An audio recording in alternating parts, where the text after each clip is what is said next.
बिस्मिल्लाहिर्रहमानिर्रहीम अस्सलाम वालेकुम नाज़रीन, मैं हूँ आपका मेज़बान दानिश अंसारी और आप देख रहे हैं मेरा YouTube channel Danish Ansari official. नाज़रीन, आज हम बात करेंगे। अस्सलाम वालेकुम मलिक साहब, कैसे हैं आप? वालेकुम अस्सलाम, अल्लाह का करम है। आप बताएँ दानिश भाई कैसे हैं? अल्हम्दुलिल्लाह मलिक साहब, मैं भी ठीक हूँ। मलिक साहब, आपकी एक प्रेडिक्शन का ज़िक्र करना चाहूँगा। आपने मेरे दूसरा प्रोग्राम में एक प्रेडिक्शन की थी। आपने कहा था कि 3 से लेके जो 10 तारीख तक का जो वक़्त है दिसंबर का, वो बहुत मुश्किल हो सकता है, पॉलिटिकली कोई नई डेवलपमेंट्स हो सकती हैं। फिर हमने देखा कि फैसल बावड़ा आए, उन्होंने कहा कि कोरोना राज लग सकता है, बदमाशी की। तो फिर उससे पहले अता टाडा ने भी प्रेस कॉन्फ्रेंस की, बैरिस्टर गिल ने भी कहा कि कोरोना राज लगने जा रहा है सरहदी कशीदगी की वजह से। फिर डीजीआईएसपीआर खुद आए, उन्होंने प्रेस कॉन्फ्रेंस की। फिर हमने देखा कि अब वुज़रा आ रहे हैं, एक के बाद एक, और वो भी यही बात कर रहे हैं। सर, मैं ये जानना चाहता हूँ कि क्या पीटीआई पे बाकायदा पाबंदी की या उसको बैन करने की तरफ हुकूमत जा रही है? क्योंकि माहौल तो ऐसा ही बनाया जा रहा है। और एक चीज़ मैंने ये भी देखी है सर, हिस्ट्री इस चीज़ की गवाह है कि जब भी पीटीआई को दबाने की कोशिश की जाती है, वो मज़ीद बाउंस बैक करती है। तो आप क्या देख रहे हैं? क्या अगर पाबंदी लगाने जा रहे हैं और लगा देते हैं, ये भी बता दें, तो उसका क्या नतीजा आप देख रहे हैं? क्या पीटीआई मज़ीद बाउंस बैक करेगी? यार, आप तो बाउंस बैक तब देख रहे थे जब पीटीआई की इतनी वर्स्ट सिचुएशन नहीं हुई है। मेरे ख्याल से इससे ज़्यादा वो और क्या करेंगे? बैन करेंगे, कर दें। मेरे ख्याल से अभी जहाँ तक मेरी नॉलेज है, गवर्नमेंट लेवल पे सेनेट या मुझे नहीं पता, मैं शायद गलत भी हूँ, इन लेवल के ऊपर पीटीआई की कोई पोजीशन नहीं है, अगर मैं गलत नहीं हूँ। प्लीज़ मुझे माज़रत कीजिएगा क्योंकि मुझे इतना गवर्नमेंट का पता नहीं है, लेकिन मुझे ऐसा लगता है गवर्नमेंट में इनकी कोई पोजीशन नहीं है, सेनेट हाउसेस वगैरह में इनकी कोई पोजीशन नहीं है। इन्होंने आज़ाद उम्मीदवार की तरह प्ले किया, लेकिन मुझे ऐसा लग रहा है कि अगर ये इनको बैन कर देते हैं एग्जाम्पल के तौर पे, वैसे मुझे उम्मीद तो नहीं है, लेकिन होने को 2 दिन में कुछ भी हो सकता है।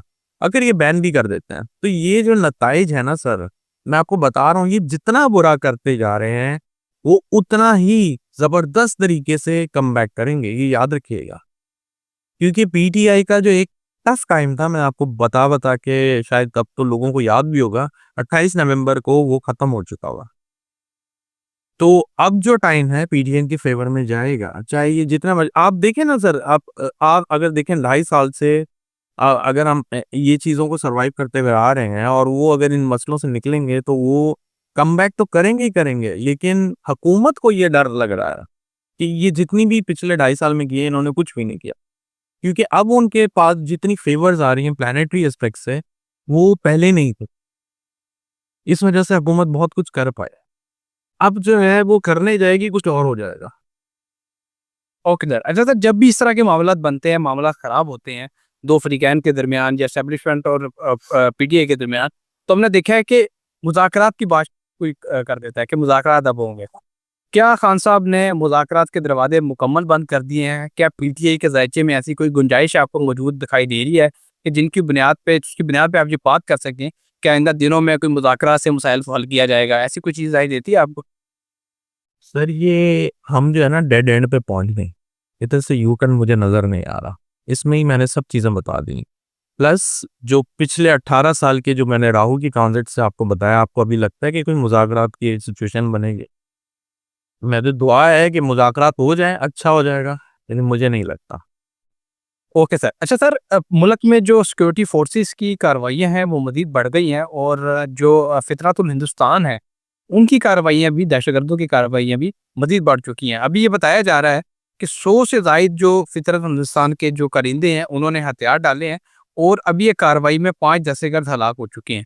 ये प्रॉक्सीज़ जो हैं, क्या इस वक़्त से फ़ायदा उठाने की कोशिश कर सकती हैं? क्योंकि हमने देखा है जब भी मुल्क में पॉलिटिकल अनस्टेबिलिटी होती है, तो ये जो प्रॉक्सीज़ हैं, वो फ़ायदा इससे उठाने की कोशिश करती हैं, और ऐसा हो चुका है मादी में भी। हमारे पास जो है एपीएस, साने एपीएस का वाक़या भी मौजूद है, जब ऐसा ही हुआ था कि पॉलिटिकल जो इंस्टेबिलिटी थी वो बहुत ज़्यादा थी, और फिर इन दहशतगर्दों ने इसका फ़ायदा उठाया था। खुदा न ख़ास्ता दिसंबर के महीने में आपको ऐसी कोई चीज़ दिखाई देती है? जी, 10-11 तारीख तक सिचुएशन ऐसे ही है, मेरे ख्याल से मैंने बहुत दफ़ा ज़िक्र किया है। 3 से 10 तारीख जैसे मैंने आपको पहले भी बताया है, वो क्रिटिकल है, और ये अभी हम उस तारीखों में से गुज़र रहा है। अल्लाह ना करे, लेकिन चांसेस बहुत ज़्यादा दिख रहे हैं, बहुत ज़्यादा चांसेस दिख रहे हैं। और मैं यही कह रहा था कि फॉरेन अफेयर्स से या बॉर्डर्स के ऊपर क्लैशेस और इंटरनल पॉलिटिक्स का मामला आपके सामने आ सकता है, और देख लें अनफॉर्चुनेटली ऐसे ही हुआ है। Okay sir. सर, अभी आपने बताया था एक प्रोग्राम में, दूसरा प्रोग्राम में, कि 18 साल बाद राहु का ट्रांजिट भी हुआ है, उसके भी इफ़ेक्ट्स हैं। पाकिस्तान में पॉलिटिकली कोई बड़ी डेवलपमेंट हो सकती है। अब हम देख रहे हैं कि बाकायदा क्रैकडाउन शुरू कर दिया गया है पीटीआई के खिलाफ। इवन के वज़ीर आला केपी, उनको इश्तिहारी करार देने की कार्रवाई भी शुरू हो गई है।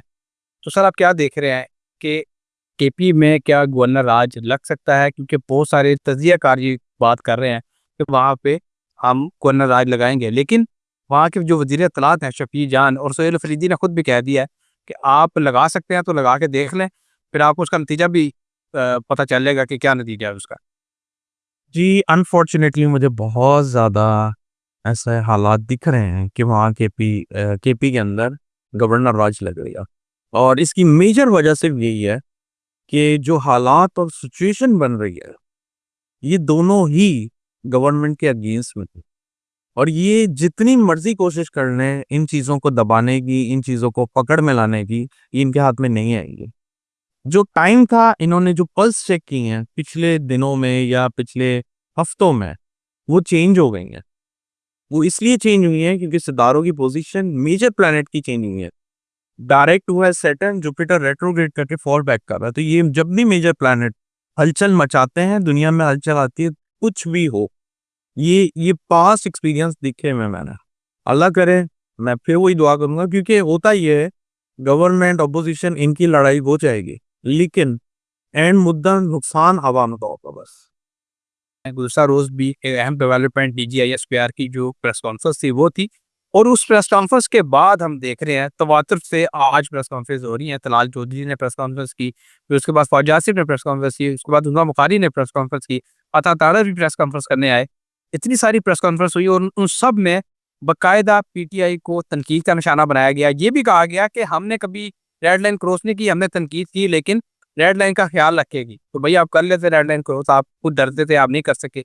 अब जो रेड लाइन क्रॉस कर रहे हैं, तो आप उनसे उन्हें क्यों नहीं करने दे रहे? आप उनसे उनसे क्या मसला है?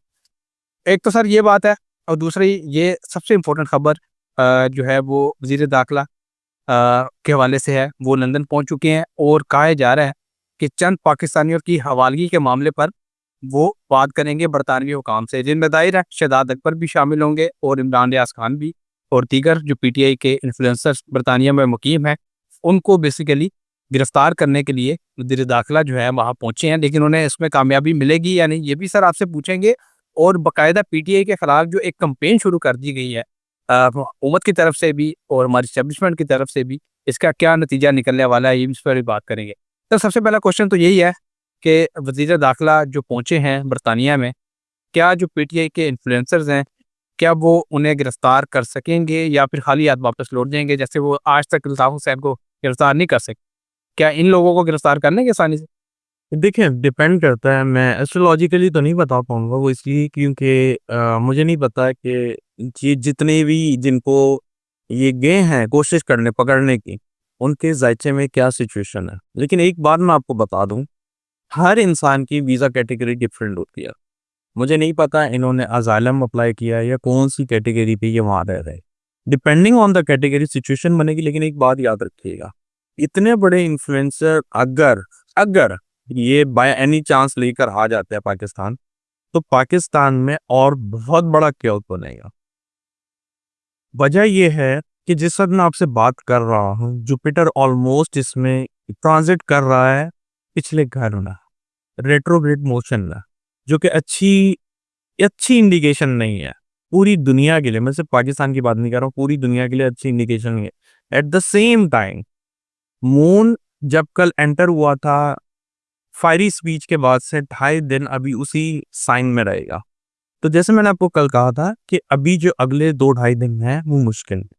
तो मैं अभी भी इसी बात पे कायम हूँ कि अगर इन्होंने पकड़ भी लिया, तो बहुत बड़ा एक केओस बना हुआ है पाकिस्तान में। ये दूसरा मज़ीद उससे बड़ा केओस बनने जा रहा है, जो कि अच्छा नज़र नहीं आता मुझे। और हालात बेहतरी की तरफ नहीं जाएँगे। नो डाउट आज जो पीटीआई की जितनी भी अपर क़यादत थी, उन्होंने जो रिस्पॉन्स दिया है वो एक न्यूट्रल रिस्पॉन्स दिया है। कोई फायरी स्पीच नहीं दी, फायरी एग्रेसिव जो है स्टेटमेंट नहीं दिए।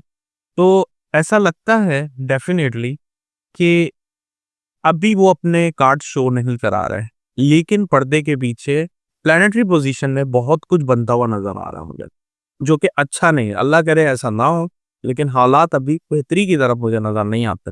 और ये जो बैक टू बैक ऐसे इकदाम उठा रहे हैं जल्दबाजी में, ये सब इनके लिए मसला बनाएंगे ही बनाएंगे।